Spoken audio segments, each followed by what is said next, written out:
So, hi everyone. Welcome to another episode of Unpacking Possibility. I'm your host, Traci Stein, as always. So happy to be here with you. I decided to record this episode because I realized that I had recommended a tool, and it's not one that we've explored in depth. It sounds so simple, but it can be one of the hardest ones to use. So, today in this episode, I want to talk about why it's supposedly helpful. I think it is. And why it's hard. You probably already will know that. And what we can do to try and make it a little bit easier. And the tool is sending love to a difficult situation. Now, it's one of those things that's kind of deceptively simple. I think people who are religious, I'm sure, have heard about this, like, send that person love, send the situation love. And people have their own versions of that, like give it up to God and all these other things that I think could sound, compatible or similar. But there's also, as some of you know, I've done Reiki training actually a number of times. I'm not a professional Reiki master, although I've had those attunements actually probably at least 3 times. But in Reiki, I remember training with Diane Todd, who was in Ocean Grove at the time. And I remember her saying, send Reiki energy, send loving energy to a difficult situation and see what happens. I'm paraphrasing. But the point of that is I've heard so many people in various spiritual traditions, including people who are not necessarily people who would consider themselves spiritual, but have a sense of what it means to be a good person. And to the last one, I think people tend to feel like love is one of, if not the most powerful force in the universe. Now, it is very easy to say, send love to a difficult situation, send love to a difficult person, right? And again, if you've been raised to forgive, forgive, forgive, you can feel a lot of internal pressure to not have feelings that are also important to have, like anger. Right? If there's injustice, it is not only normal, but it is appropriate to feel anger. We are wired to have a variety of emotions. And I've said that before. And it's true. There's an abundance of psychological research talking about emotion. When someone aggresses upon us or wrongs someone else and we are upset on their behalf, it is a normal and appropriate and adaptive response to be angry. And in fact, in certain situations, that might be what helps you defend yourself. I'm making this up, but if you're walking down the street and someone jumps you or grabs your handbag, being angry will prevent you from being frozen, right? So I'm sure you can think of examples where being angry would enable you to protect yourself, right? I'm sure you can think of a bunch of examples, right? And they don't even have to be these big, grandiose examples. But let's just say it's something like you find out that, you ordered something from a company and they didn't deliver it or it arrived broken. You don't want to be enraged, obviously. But if you're a little bit put off, you're more likely to pick up the phone and say, hey, this thing didn't arrive, please make it right. And you can do that very respectfully. Or, maybe your insurance company denied something that you need for, like, maybe it's a life-saving treatment. And I'm going to say why this is particularly timely is because more data has come out that insurance companies know that the majority of denials, I forget what the source is. If I can find it, I'll paste it in the show notes. But I saw this recently, but the majority of denials, they know that only a small percentage of people will appeal, right? And if you feel defeated or powerless, or worried about making waves, you're not going to go through the hassle of that appeal process. Because what happens is that if you appeal, you're much more likely to get your treatment covered, right? And we've seen this happen again and again. I'm not saying anything that people don't know. I'm not saying anything that insurance company memos haven't shown. But again, we have a variety of responses, emotional responses we're wired for. And they're important. They serve important functions.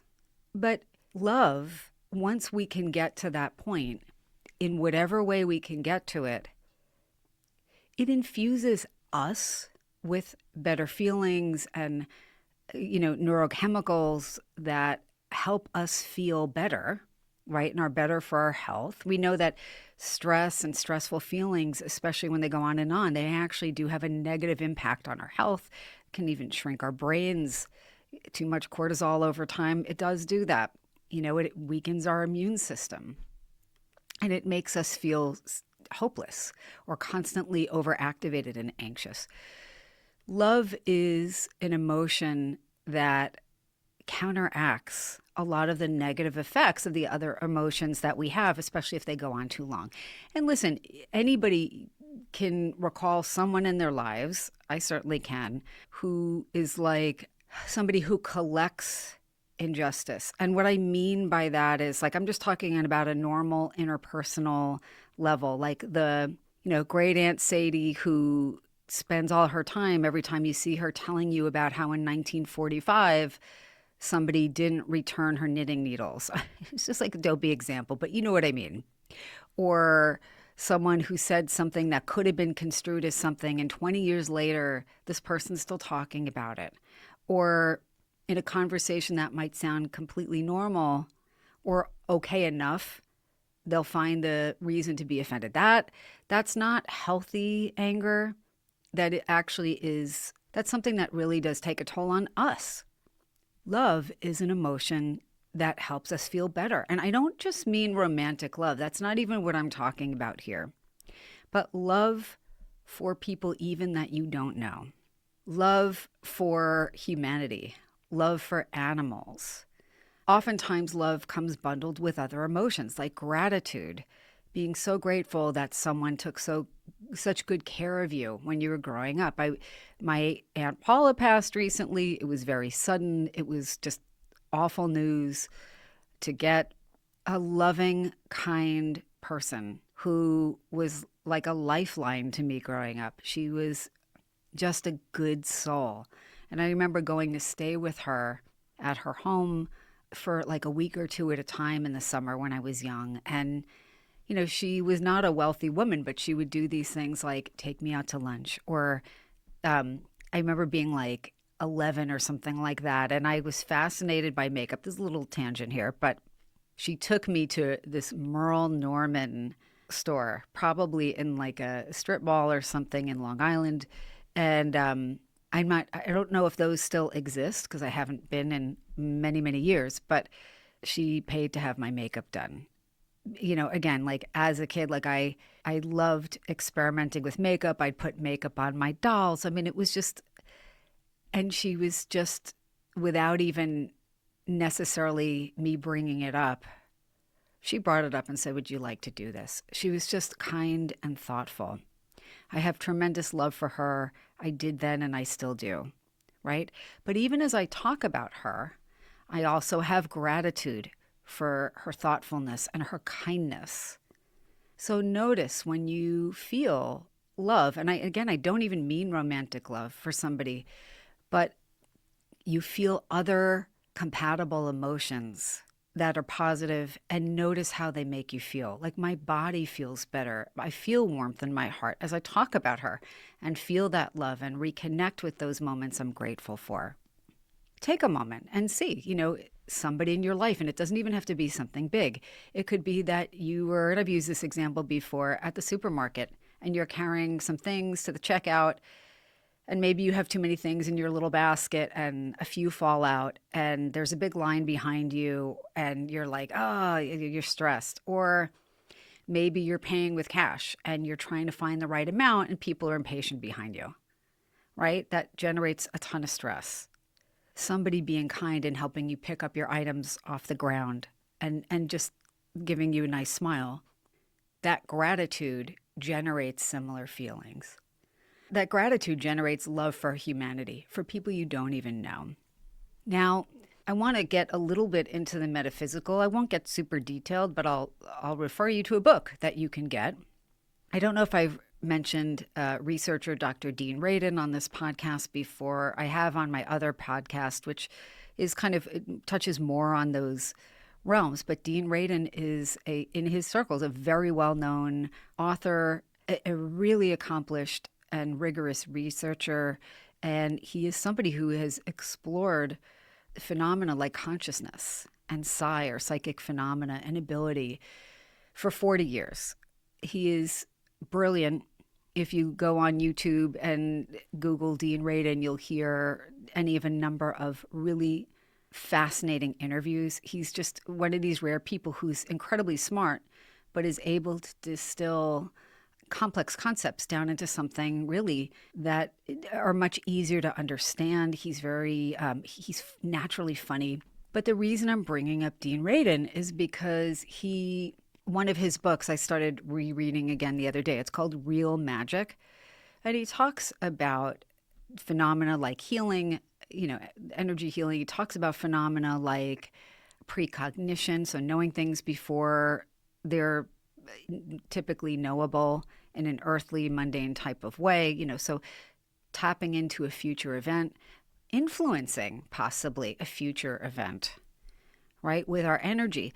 But I was thinking about that because what he talks about, and a lot of other people who research consciousness and psi, and there's way more highly skilled, highly trained, excellent researchers who do this than the mainstream would lead you to believe. People like Julia Mossbridge, she has a bunch of books out as well.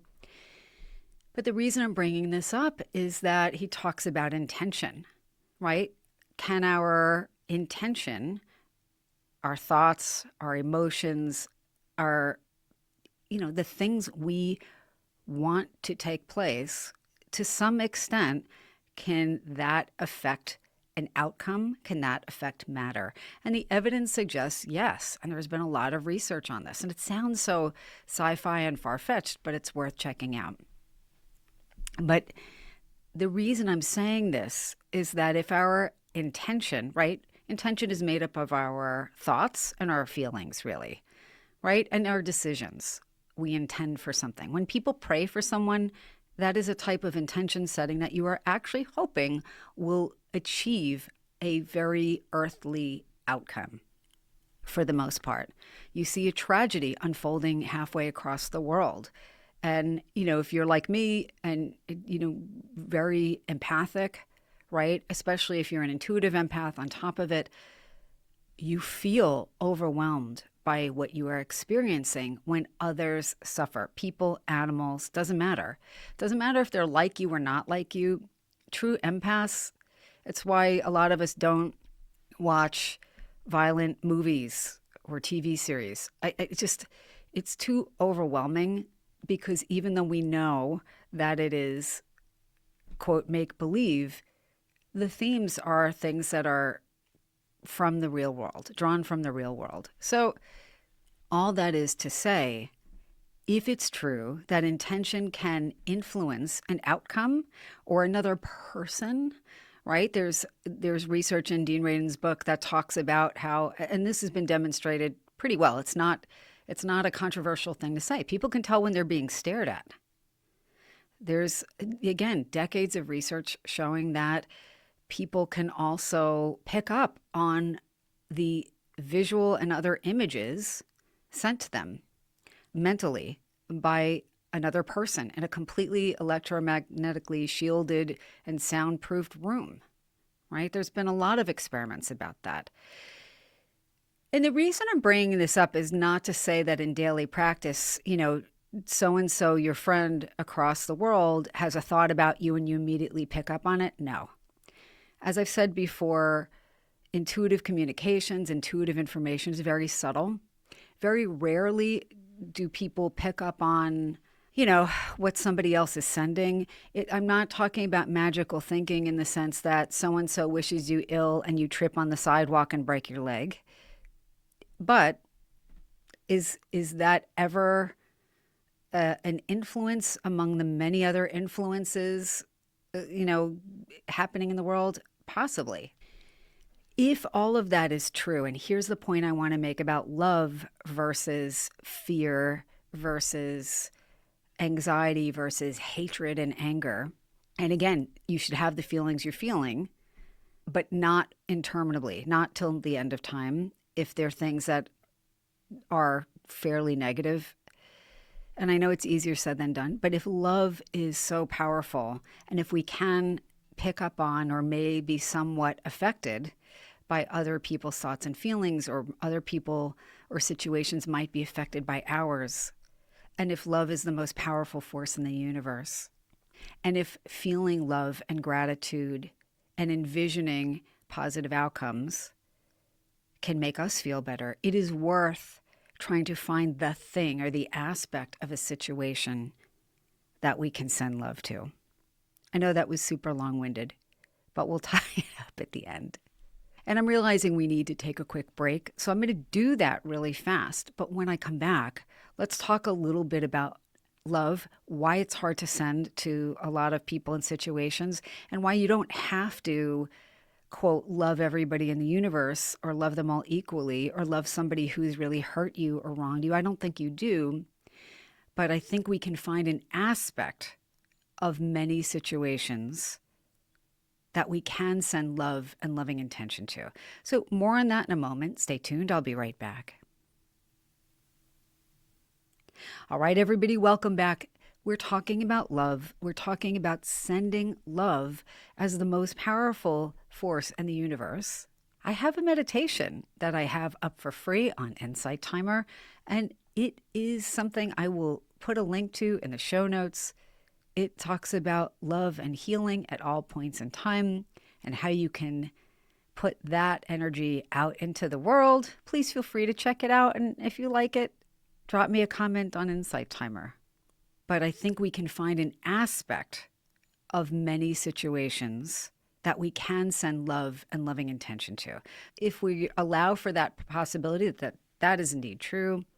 And now we're going to talk about how we can send love to people and situations that pretty much just trigger rage and fear and anxiety and grief and whatever. And, you know, I've said this many times. We are in a world that is largely overwhelming, even if you've got great coping skills.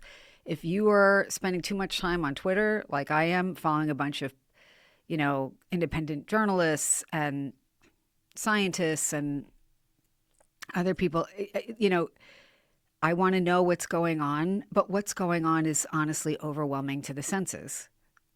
It makes it hard to feel loving to people who are bad actors. And I'm going to put it out there, right?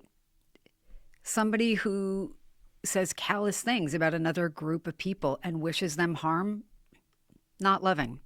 Somebody who's carrying that out as if those people aren't people, I'm going to say that is not good. And I know this is going to generate some feelings in people who are saying, well, in this situation, how can you say that? And that's why I'm not naming any specific situations. But, you know, what I have learned from talking to people who research consciousness, from reading their work, from talking to people who I think are fairly evolved spiritually. And again, you don't have to have the same take I do. I'm just sharing my take from what I've learned and understand. But what we put out there, our intentions, our emotions, seems to matter. When we feel justified in hating other people, it can lead us to act that out. And people with a lot of power, financially, politically, otherwise, you know, in terms of their social media influence and so forth, can really influence how much anger and hatred other people direct towards groups of people. They can influence policy, and they do. I don't have to be like you to wish you well. I can be angry at you, and in the moment, I may not want to wish you well or send you love, but ultimately, I hope I do, right? Because if I'm bombarding you with hate and you're already filled with hate, or if I'm bombarding you with anger, you know, intentionally, and you're already filled with anger, I don't know if that helps. However, are there people in this world that I don't know that I could sit and come up with an even universal love for? I'm a human being. I'm just owning it. 100%. The chaos makers of the world, do I think that I can easily connect with the love for them that I feel for my Aunt Paula who just passed? No. And I get it if you can't either. Again, it's normal. And I think we need to be angry enough at injustice that we work to change it. However, If I think back to, again, what I've learned in Reiki training and what I've learned in talking with people that I genuinely think are good people who make the world better, people that I want to be more like, right? People who are kind, people who are compassionate, people who are not vengeful. What I take from that is that we ourselves benefit and send like a blanket of love to the universe. And maybe that's what it is. If you can't send love to a person who really just seems to be doing hateful, terrible things by your definition, one thought is ask yourself if there's an aspect of this situation you can send love to. And I'm gonna bring an example up. I had an important conversation with somebody recently about this. But is there an aspect of this situation that you can send love to? So now that I've put that out there, hopefully you're thinking about it, right? Because situations are complex, especially situations that involve a lot of people or a lot of other issues tied to them. What can you send positive energy to? And notice, please, how you feel when you do that. If you can't find an aspect of the situation yet, and I'm saying yet for a reason, because we're always growing and changing. We're very dynamic beings. We're not static. We're not rocks. We're like water, right? If there is an aspect of the situation that it's hard to find, maybe you trust that it's there. Maybe you're like, I'm not even ready to do that. If there's even 1% of you that is curious or willing, maybe the question to ask is, after you send love to yourself, and I mean that, acknowledge, I just can't find a way to do it right now. I'm not ready. But when you're ready to do this, ask, if I were able to find an aspect of the situation that I could send love to, what would that be? How do I imagine? Because remember, in the mind, all things are possible. We can imagine all kinds of things. What would that look like? You might be surprised at what kinds of creative things come up for you, right? I'm going to use an example. And it's not an easy example, but like someone commits a crime. I'm not even being specific. You see that some person on TV, on the TV news or in your news feed on your phone commits a crime. And it's a crime that makes you angry and, activates all of the feelings that, again, that would normally activate. And you cannot send the feeling of love, understandably, to that person. Maybe in your imagination, the thought that you could entertain or that pops in for a moment, whether or not you're able to do it right now, is there someone in that person's life or family who's grieving over what this person has done and wouldn't have wanted it to go that way, or that has worked hard to be loving in the world? And you don't have to know who it is. I mean, that's the great thing about it. Energy kind of finds its way, and loving energy finds its way too. And again, if the energy thing is too hard to wrap your mind around, prayer, right? If you pray, you don't necessarily have to know what the solution is. If you pray, you're trusting that some divine source knows better than you and will kind of take some of that on. So another example is, and I've told you, like I have felt like I needed to understand more, and I've read some of the files. We won't even use the name, but it is weighed on my soul. I have to tell you, it is not for the faint of heart. And again, what hasn't been released is presumably worse than what has been. And I've had to balance my feeling of wanting to be informed and understand better what has taken place with the fact that it weighs on my psyche, right? And I'm a psychologist with a lot of training. I've had my own therapy. I have good coping skills. And I've cultivated them over decades. It weighs on my psyche. And I've heard people in session share incredibly traumatic things. What I have read is a lot, and that's the worst understatement I could even make. So I cannot send love at this point to those perpetrators. I can't do it. I'm being honest. I'm a human being. And even if I would be a better person if I could, I can't. But could I send love to the situation? Could I send love to the victims who have passed? from one cause or another, or all of them. Anybody who's suffered in that way, I can pray and I can wish for their ease and their peace, right? For them to be embraced in divine love, right? Or whatever, however you envision it is how you should do it.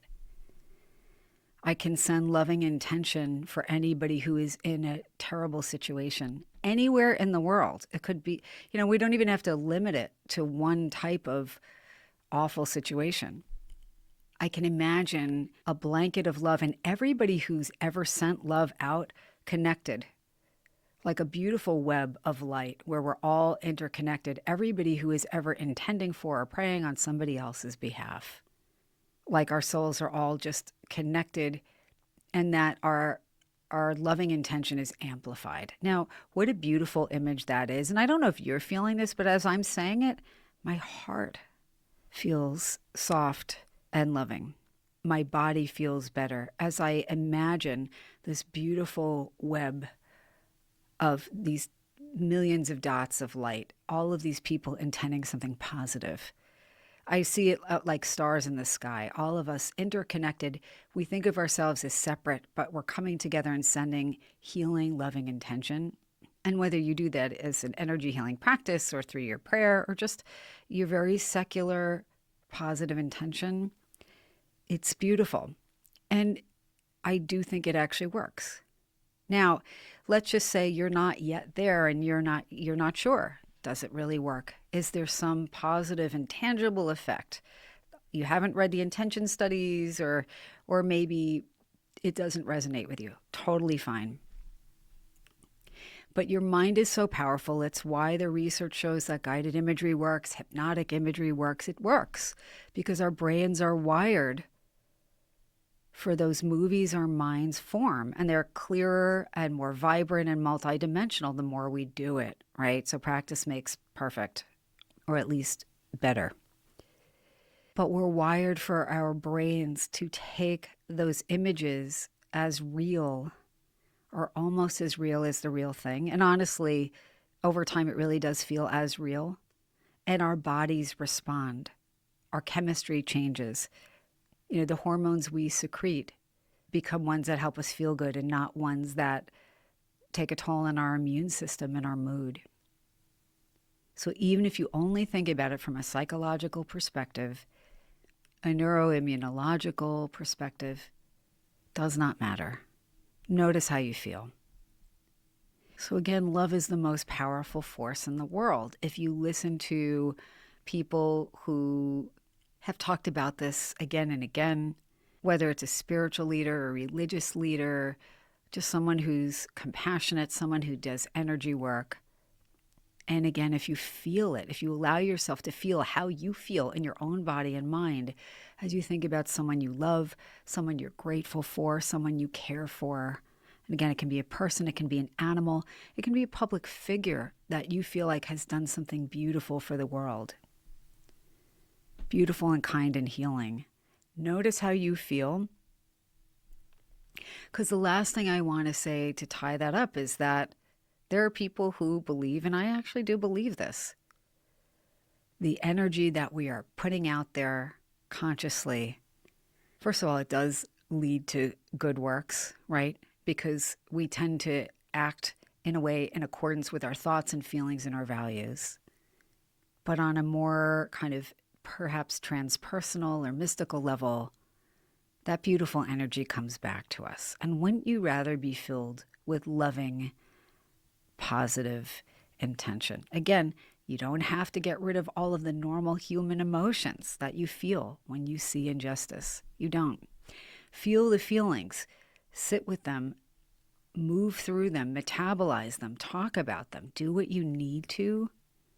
And as you are ready, notice if there is any part of the situation that you can genuinely send loving intention to. And so I'll leave you with that. I hope this was helpful. If you enjoyed the episode, please do leave me a comment. Leave me a comment on social media. I'm on YouTube. I'm on Facebook and Instagram. I'm not a fantastic social media person, but I do the best that I can do at this point. I'm always growing. Leave me a comment, though. Let me know what you think. like and share the podcast.